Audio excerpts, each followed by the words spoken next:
সংগঠনের আড়ালে মজিদ বাহিনীর সন্ত্রাস, সংখ্যালঘুদের উপর নির্যাতনের অভিযোগ। মোহাম্মদ জাকির হোসেনের প্রতিবেদনে দেখুন বিস্তারিত। ঢাকার ধামরাই উপজেলার আড়ালিয়া গ্রামে সংগঠনের আড়ালে সন্ত্রাস, চাঁদাবাজি ও মাদক কারবারের অভিযোগ উঠেছে একটি প্রভাবশালী চক্রের বিরুদ্ধে।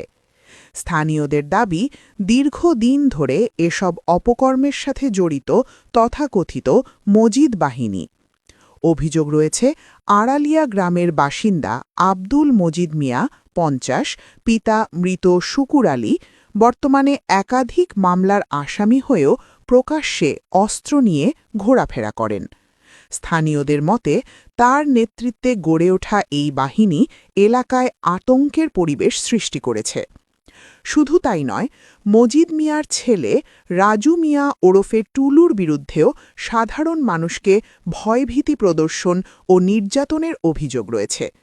স্থানীয়রা জানান, এই বাহিনীর ত্রাস থেকে স্কুল পড়ুয়া শিক্ষার্থীরাও রেহাই পাচ্ছে না।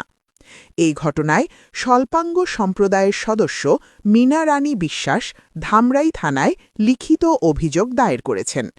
তিনি অভিযোগ করেন, তার পরিবারকে বিভিন্নভাবে হুমকি ও হয়রানি করা হচ্ছে। এছাড়া আড়ালিয়া এলাকার মনসের আলীর বাড়িতে একটি নিবন্ধনবিহীন সংগঠনের কার্যালয় পরিচালনার অভিযোগ পাওয়া গেছে। এলাকাবাসীর দাবি, ওই স্থানটিকে ঘিরেই মাদক লেনদেন ও সন্ত্রাসী কর্মকাণ্ড পরিচালিত হচ্ছে, যা দিন দিন পরিস্থিতিকে আরও উত্তপ্ত করে তুলছে। স্থানীয়রা দ্রুত প্রশাসনের হস্তক্ষেপ কামনা করেছেন এবং দোষীদের বিরুদ্ধে আইনগত ব্যবস্থা গ্রহণের দাবি জানিয়েছেন। বিদ্যালয়ে দাবি হতে ব্যাঘাত না ঘটে সেদিকে আপনারা একটু নজর দিলেন এবং গভর্নমেন্টকেও অনুরোধ জানাবেন। বলো।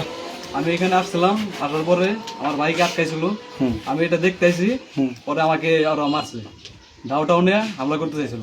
কে কে মারছে? মসজিদ আর তুলু। কি কারণে মারছিল?